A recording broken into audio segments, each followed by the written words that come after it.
Democratic Senator from California, Alex Padilla, joins us now. He is on the Rules and Committee and the Senate Judiciary Committee as well. So, Senator Padilla, thanks so much for joining us this morning. And first, just right off the bat, what did President Biden tell you during this meeting yesterday? We know it was over Zoom, but what did he say about voting rights right now?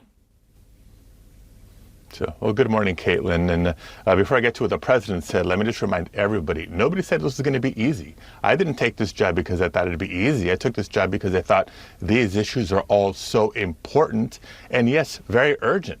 On the Zoom session yesterday with a number of members, the president reiterated his commitment. We all understand the urgency with which we need to get this done. It's not just about the 2024 elections. I get that question a lot. We have the 2022 elections coming up, and I'm not just talking about next November. I'm talking about primaries that are just a matter of months away. So the conversation was less the need for protecting the right to vote and more, how do we massage the rules of the Senate to allow what we need to happen to move forward? And I think we're making progress.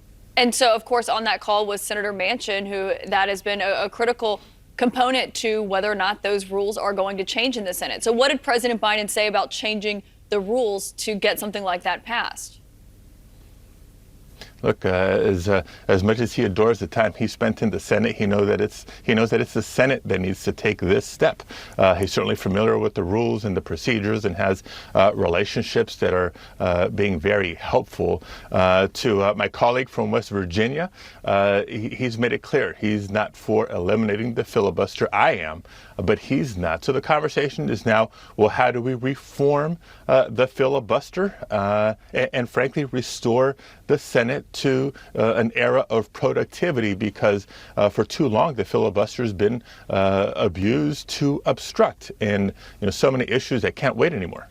So were any decisions made during this call yesterday about how to change those rules? A lot of ideas on the table. We won't get into the details of that as we try to negotiate something. But the hope, the plan is to, when we return in January, to make quick progress on that. Because like I said, it's not about 2024. It's not about November 2022. It's about upcoming primaries and all eligible Americans' fundamental right to vote.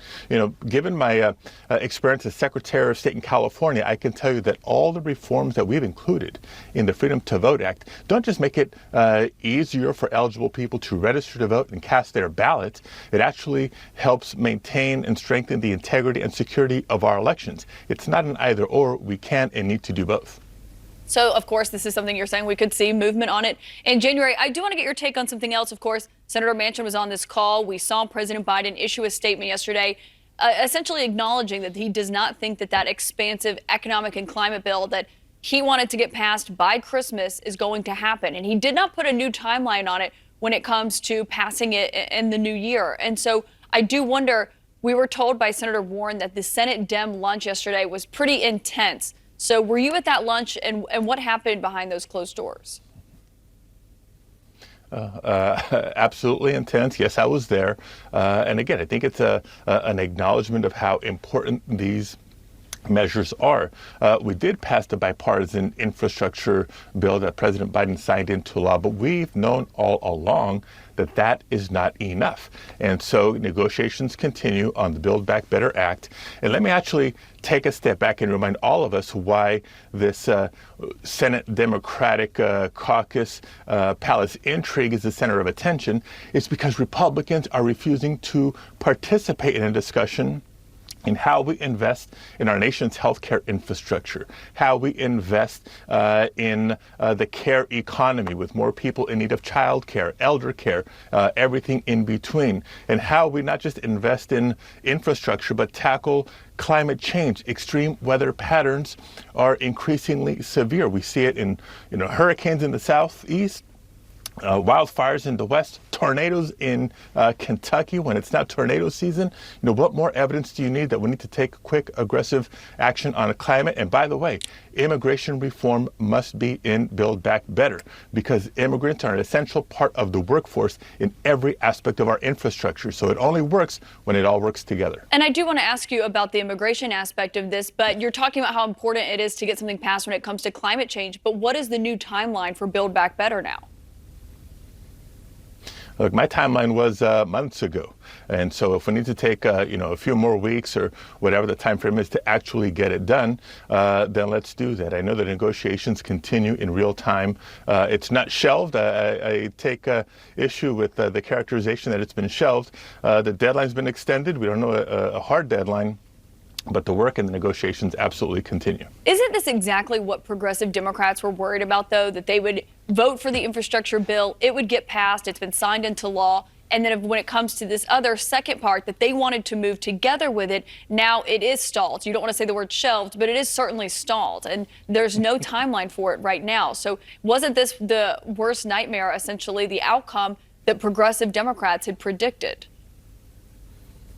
Well, it's certainly a concern, but actually the bipartisan bill, sir, is very instructive here, right? Remember the bipartisan infrastructure deal, that there was a deal, then it fell apart, then there was an agreement again, then it fell apart. That happens a few times before you finally get to the finish line. That's exactly what's happening here. And again, a reminder. The reason it is even more challenging to get to the finish line is because Republicans are refusing to participate. If you are looking forward to extending the child tax credit, if you're a parent that's trying to get back to work but need a safe place to leave your kid when they're not in school, if we've learned nothing else from this pandemic, it's the need to invest in modernize and expand capacity of our healthcare infrastructure. It's Democrats that are figuring out how to do that, and Republicans don't want to lift a finger. Senator Padilla, we know the immigration aspect of this, which, of course, the Senate parliamentarian said cannot be included in this bill, is something that you have been behind, and you have said that you are going to keep fighting for that. Thank you so much for joining us this morning on all the latest. Absolutely. Continue to stay safe.